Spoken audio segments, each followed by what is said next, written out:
Hello everyone. What if you could buy shares of large and strong companies at the discounted rate?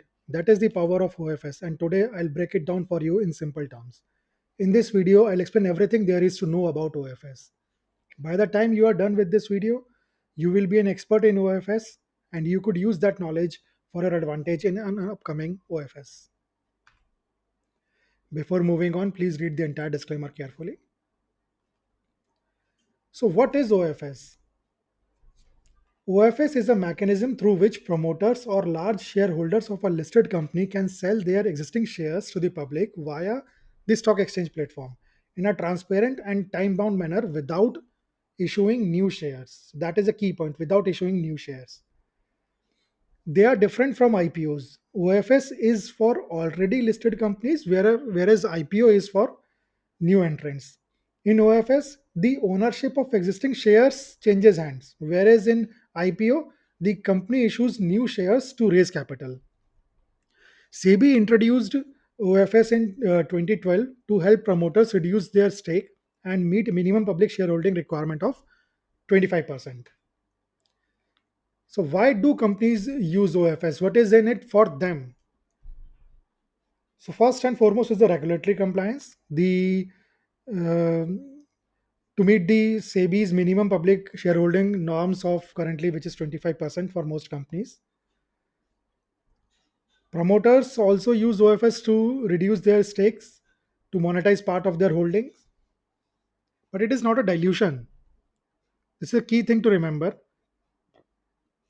Unlike IPOs or FPOs, OFS does not dilute the company's equity base as no new shares are issued. For promoters, it is an efficient fundraising as it is a quicker way for existing shareholders to raise funds compared to other methods, which could take several weeks sometimes. So, how does OFS works? It is a multi-step mechanism. So, it starts with announcement. The company announces the OFS, including the number of shares for sale and a floor price. The floor price is the minimum price at which the bids can be made. This is usually announced maximum a couple of days before the OFS. It followed by bidding. Investor places bids to buy the shares at or above the floor price through their trading accounts. The OFS window is typically open for one trading day each for both the categories. So there are basically two categories. One is general and other one is retail. General category bids on first day and the bid value must be more than 2 lakhs. Retail category bids on second day and the bid value is rupees 2 lakhs or less. This steps follows by allocation. So after the bidding closes, the seller decides on the allocation of shares based on the bids received. Retail investors often have a reservation of at least 10% of the offer size. And the final step in this process is the settlement. Successful bidders receives the share in their demat accounts and the corresponding amount is debited from their broker's account.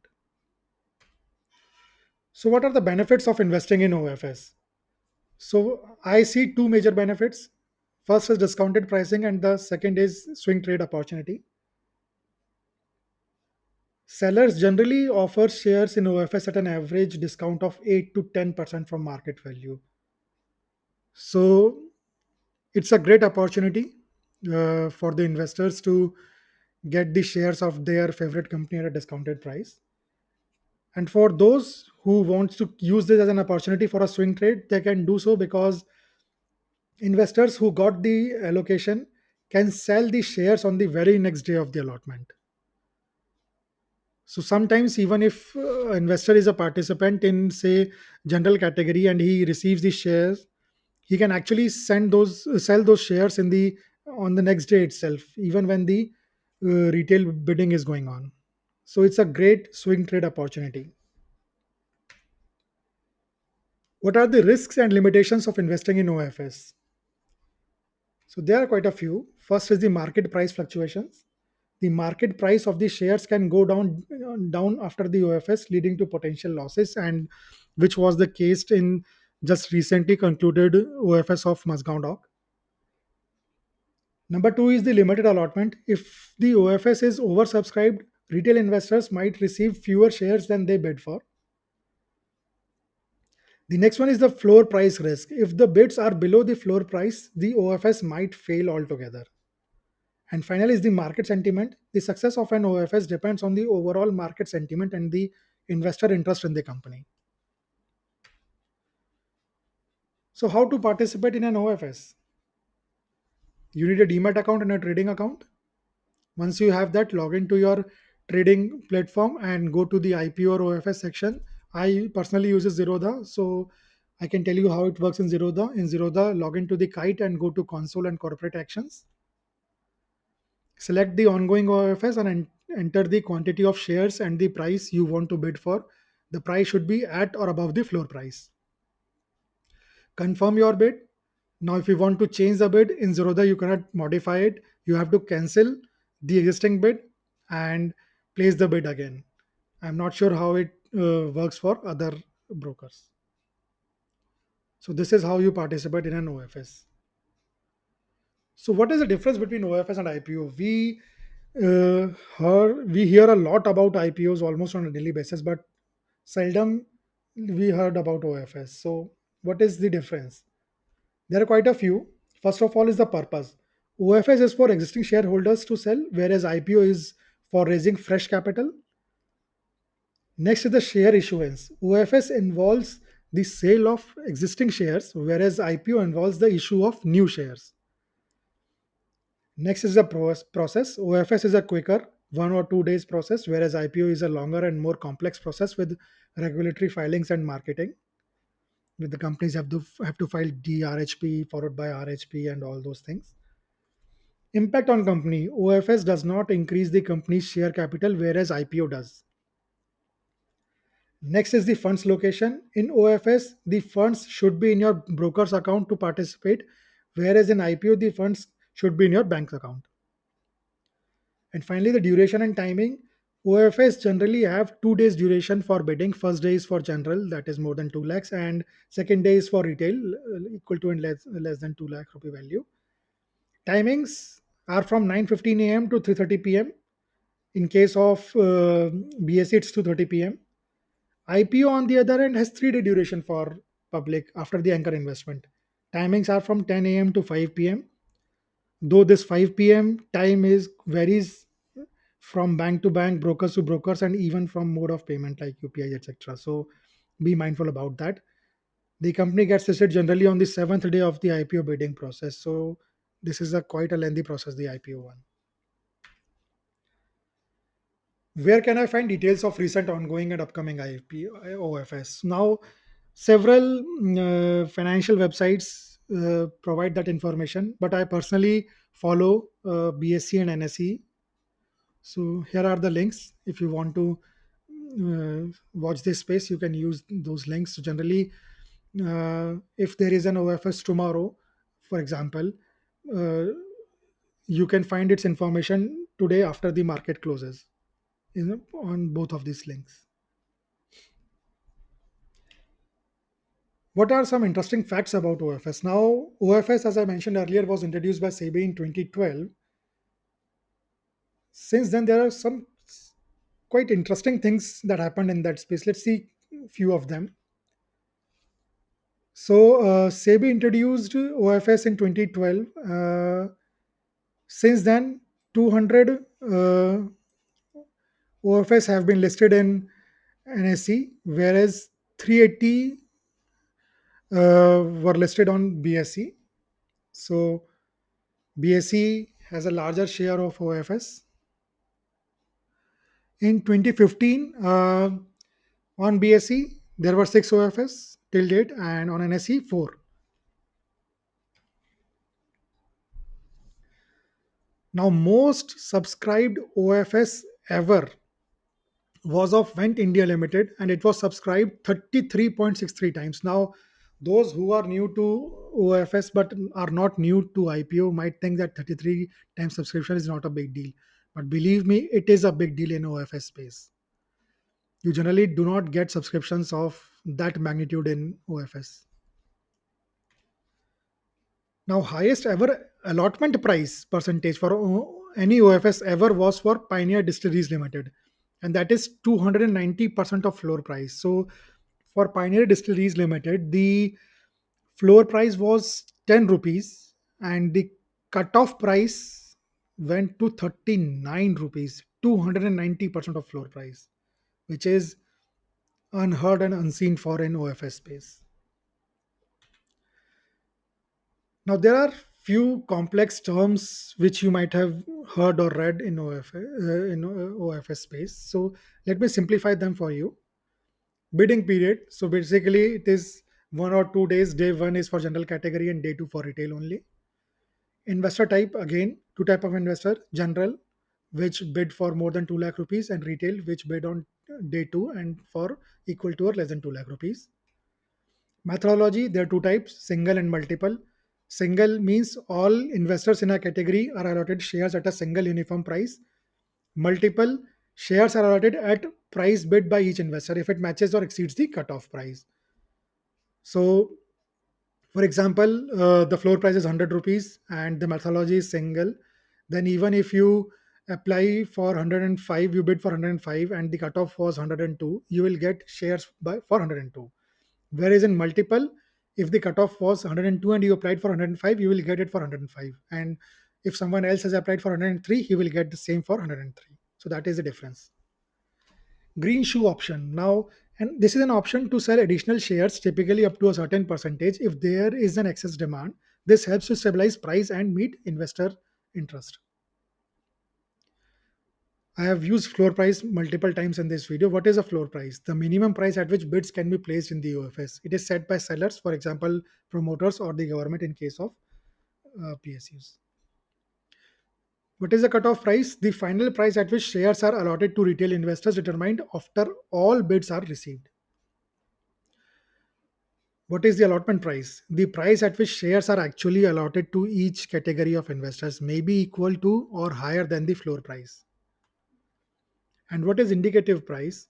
A dynamic price shown during the bidding window, calculated as the total bid amount divided by total shares bid for. Changes as bids are placed. And finally, what is tick size? This refers to the minimum increment in each bid. So, for example, the floor price was 100 and you bid at 100. Now you have noticed that the indicative price has gone high. Say, for example, 102.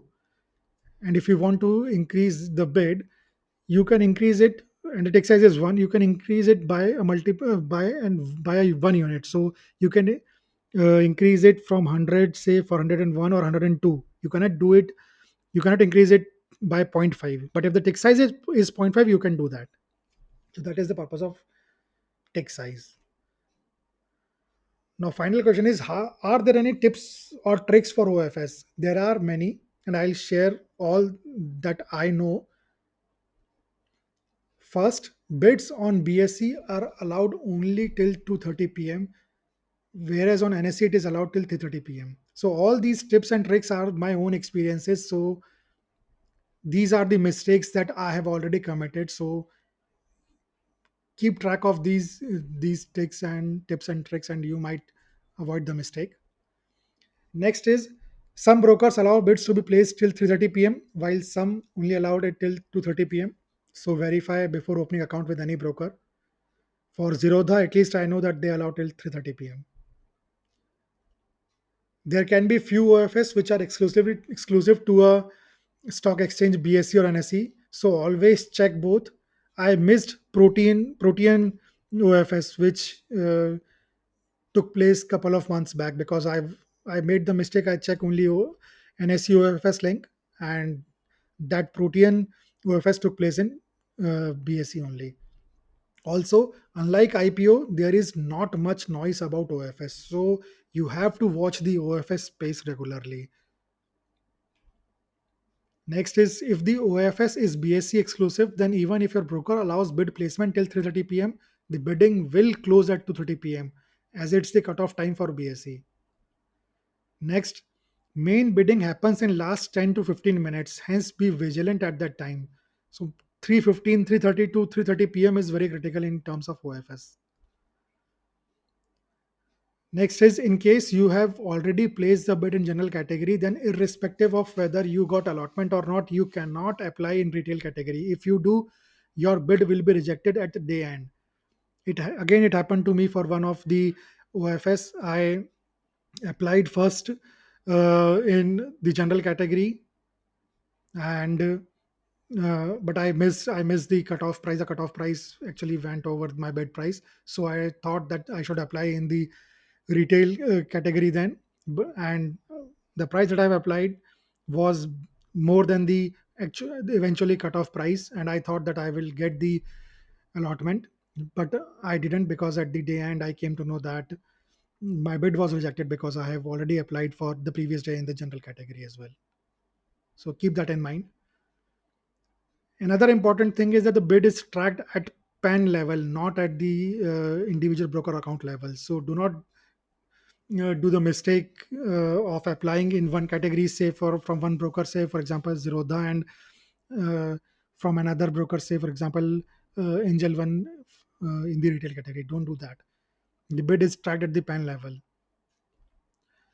Next is, the most discount brokers do not allow modification of the bid. If you want to change, then you have to cancel the previous bids and apply afresh. Next, the indicative price changes drastically in last few minutes, so do not rely on it. It is, as its name suggests, only an indicative price. It is not the price that is going to be a cutoff price. The cutoff price could be higher or lower than the indicative price. The allotment price is calculated differently in OFS and general pre-open market order. In most OFS, whatever be your bid price, you will get allotment on that value, provided the allotment price is less than your bid price. Now let's understand it by taking an example. So, for example, the floor price was 100 rupees, and you have applied for say 105. Your bid price was 105.